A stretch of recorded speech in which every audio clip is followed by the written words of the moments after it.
कराची वाक़े की इंक्वायरी के आर्मी चीफ के हुक्म के बाद आईजी सिंध ने छुट्टी 10 दिन के लिए मौखर कर दी।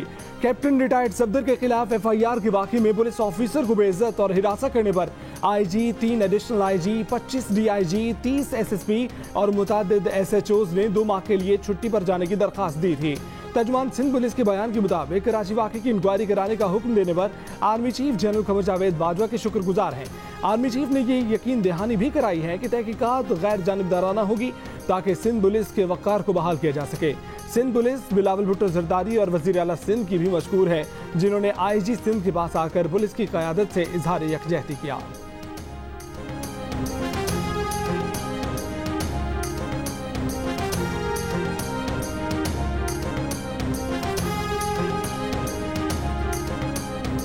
थे जिन्होंने हमारा आईजी के घर का सुबह सवेरे 2 बजे के बाद घेराव किया था? कौन थे वो 2 लोग जो आईजी के घर में गए और आईजी को कहां लेके गया था? सुबह 4 बजे। चीफ मिनिस्टर साहब का अपना इन्वेस्टिगेशन का ऐलान तो हुआ है और वो इन्वेस्टिगेशन साथ साथ चलेगा, लेकिन मैं मुतालबा करता हूं जनरल फैज से, DGISI से, जनरल बाजवा से, जो चीफ ऑफ आर्मी स्टाफ है, अपना इदारे के आप इन्वेस्टिगेशन करो। पुलिस अफसरों की बेइज्जती की गई, सिंध हुकूमत तहकीकात कर रही है। आर्मी चीफ और DGISI अपनी तहकीकात कराएं। वो कौन लोग थे जिन्होंने रात के 2 बजे आईजी सिंध के घर का घेराव किया? बिलावल भुट्टो जरदारी की हंगामी प्रेस कॉन्फ्रेंस, कहा जो मरियम नवाज और कैप्टन रिटायर्ड सफदर के साथ हुआ वो इंतहाई शर्मनाक है। बतौर मेजबान वो शर्मिंदा हैं, मुंह दिखाने के काबिल नहीं रहे। बेइज्जती किए जाने पर पुलिस अफसरान छुट्टी पर जा रहे हैं। पुलिस की इज्जत नहीं रहेगी तो वो काम कैसे करेगी?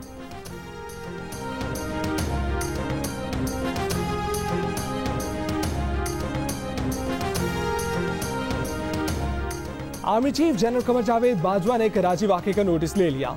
ISPR के मुताबिक आर्मी चीफ ने कोर कमांडर कराची को वाक़े की फौरी तहकीकात करने और तमाम पहलुओं का जायजा लेकर हक़ाइक़ का तयन करने का हुक्म दिया। कहा वाक़े की जल्द अज जल्द रिपोर्ट पेश की जाए।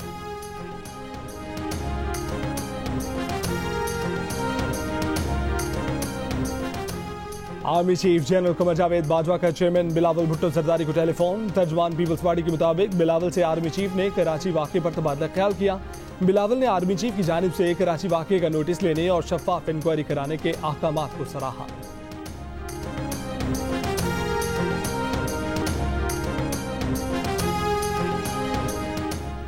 रहनुमा नून लीग मरियम नवाज ने कहा है कि धौंस और जबर के सामने झुकने से इनकार करते हुए पूरी सिंध पुलिस में छुट्टी की दरखास्त दे दी।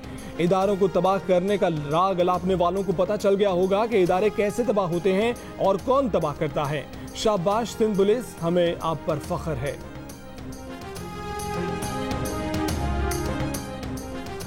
Chairman Peoples Party Bilawal Bhutto Zardari की आईजी सिंध हाउस आमद। आईजी से मुलाकात में सिंध पुलिस से इजहार यकजहती किया। कहा कि सिंध पुलिस ने दहशतगर्दी और जराइम के खिलाफ काबिल सताइश खिदमात सर अंजाम दी हैं। सिंध हुकूमत कराची वाक़े की तहकीकात कर रही है। यकीन दिलाते हैं कि सिंध के अवाम का सूबे की पुलिस पर फख्र का तसलसल जारी रहेगा।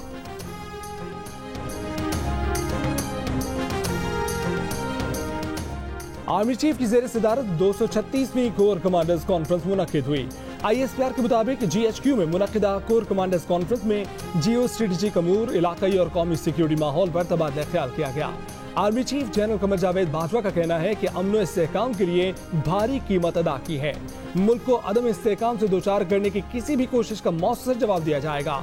ISPR के मुताबिक कॉन्फ्रेंस के शुरका ने कहा कि मुल्क की इलाकाई और नजरियाती सरहदों का हर कीमत पर दिफा किया जाएगा।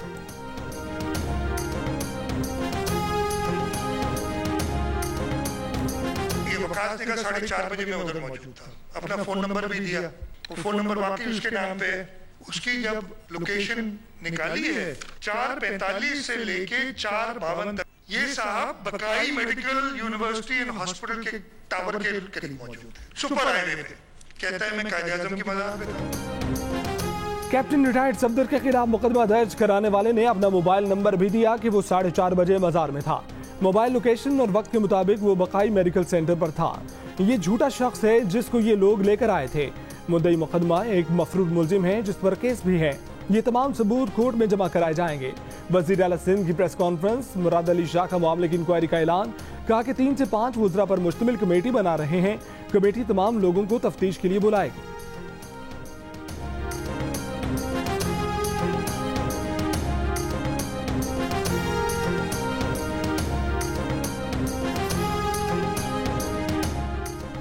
कैप्टन रिटायर्ड सफदर पर मुकदमे के मुद्दई मफरूर मुलजिम वक्कास खान की हिफाजती जमानत मंजूर।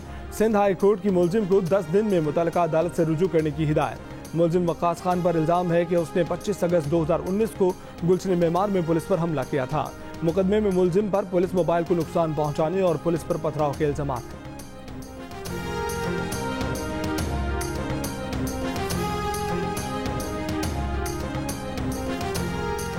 मुशीर बराए एहतसाब दाखिला बैरिस्टर शहजाद अकबर कहते हैं कि साफ जाहिर है कि कैप्टन रिटायर्ड सफदर की गिरफ्तारी सिंध हुकूमत ने कराई। मरियम को सियासी फायदा पहुंचाना मकसद था या पीडीएम नामी गिरोह का खात्मा? वजीर आला सिंध के पास जवाब होना चाहिए था। मामले खसूसी शहबाज गिल बोले कि वजीर आला सिंध की बातों में तजाद है, आप दोनों तरफ नहीं खेल सकते, मुनाफकत करना बंद करें। हलीम आदिल शेख बोले कि वक्कास खान उनका भांजा और तहरीक इंसाफ का कारकुन है।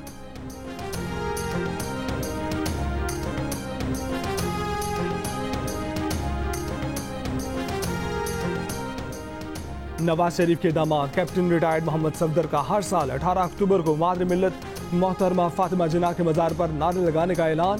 कहते हैं कि मादर मिल्लत जिंदाबाद कहने में क्या बुराई है। उनके खिलाफ FIR कटवाने वाला खुद कानून को मतलूब है। नैब दफ्तर में हंगामाराई केस की समाअत 23 अक्टूबर तक मुलतवी।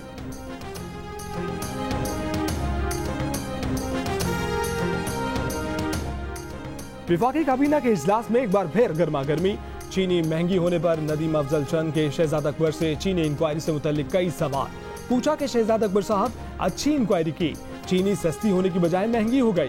नदीम अफजल चंद ने चीनी महंगी होने का जिम्मेदार चीनी इंक्वायरी कमीशन को ठहरा दिया।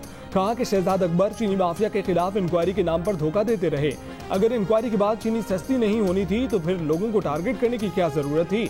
नदीम अफजल चंद ने मुतालबा किया कि गन्ने और चीनी की सपोर्ट प्राइस फौरी मुकर्रर की जाए।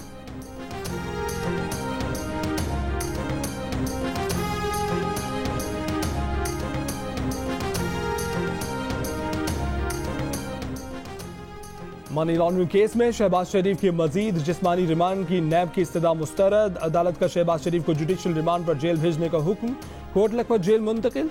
नैब प्रोसिक्यूटर ने कहा कि शहबाज शरीफ किसी सवाल का जवाब देने को तैयार ही नहीं कि नैब तफ्तीश ही न करे। शहबाज शरीफ बोले कि उन्हें आखिरी पेशी से पहले 2 सवालनामे दिए गए थे जिसके जवाब दे दिए हैं जो रेफरेंस का हिस्सा है।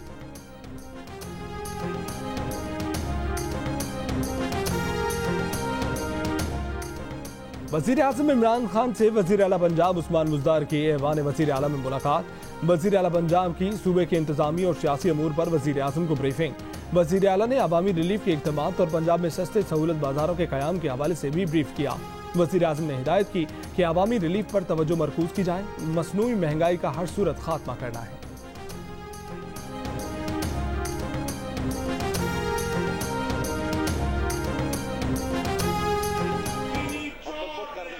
आप मोशन को पुट करें जी। जी सीटियां ना मारे, आराम से अपनी अपनी निशस्त पे जाके बैठ जाएं। कौमी असम्बली में फिर हंगामाराई, शोर शराबा, स्पीकर डाइस का घेराव, नारेबाजी। अपोजिशन ने ईवान की कार्रवाई रोकने के लिए एहतजाज का नया अंदाज अपनाते हुए खूब सीटियां बजाई। डिप्टी स्पीकर अपोजिशन को तो रोक ना सके मगर ईवान की कार्रवाई जारी रखी। वजीर खारजा शाह महमूद कुरैशी बोले कि आज अपोजिशन का रवैया कौम ने देख लिया। कानून साजी की बजाय ऐवान में सीटियां बजा रहे हैं, ये आइंदा 3 बरस भी सीटियां ही बजाते रहेंगे।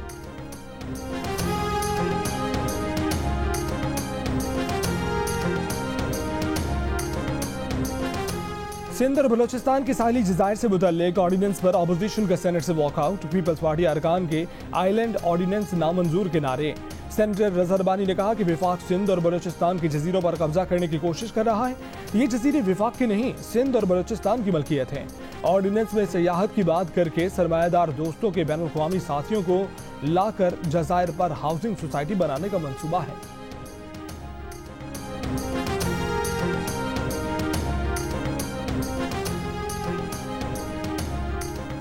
जमात इस्लामी की हकूक कराची मुहिम के लिए रेफरेंडम जारी। हकूक कराची तहरीक का मुतालबा है कि कराची को बाइख्तियार शहरी हुकूमत दी जाए, कोटा सिस्टम खत्म किया जाए।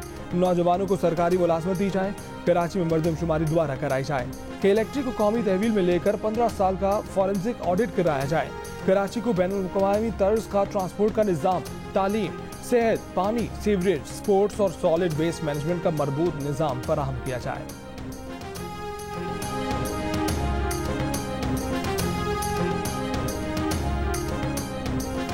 एक माह के दौरान सिंध की मार्केटों, दफातर, होटलों और महकमा सेहत के रजाकारों में से 2087 अफराद कोरोना का शिकार। महकमा सेहत सिंध के मुताबिक मार्केटों और शॉपिंग मॉल्स से 955 अफराद, रेस्टोरेंट्स और होटलों में 216 अफराद, सरकारी और निजी दफातर के 716 अफराद, पोलियो और डेंगू के 103 रजाकारों में कोरोना वायरस की तस्दीक की गई।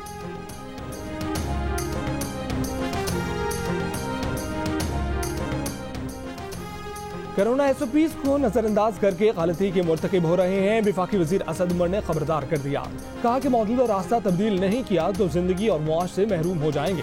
गुज़िश्ता हफ्ते कोरोना से यौमिया अमवात की तादाद 12 रही, जो चंद हफ्ते पहले के मुकाबले में 140% ज्यादा है। मुल्क में कोरोना से मजीद 14 अफराद का इंतकाल, मजीद 625 केस सामने आ गए। फाल केसेस की तादाद 9461 हो गई। महकमा खजाना सिंध ने कोरोना रिस्क अलाउंस की बंदिश का फैसला वापस ले लिया। नोटिफिकेशन जारी।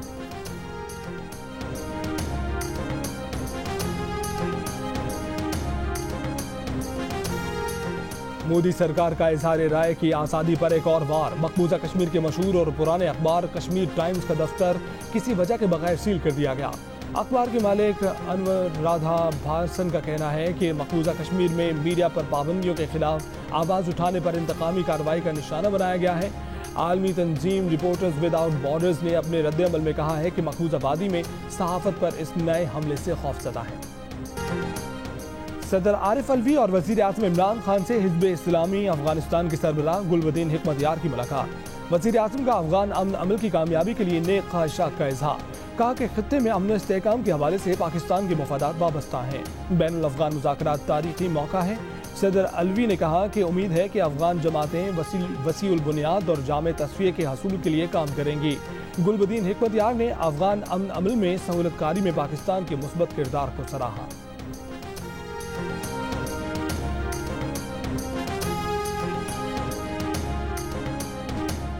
जियो और जंग ग्रुप के editor in chief Mir Shakeel Rahman 222 रोज से कैद में।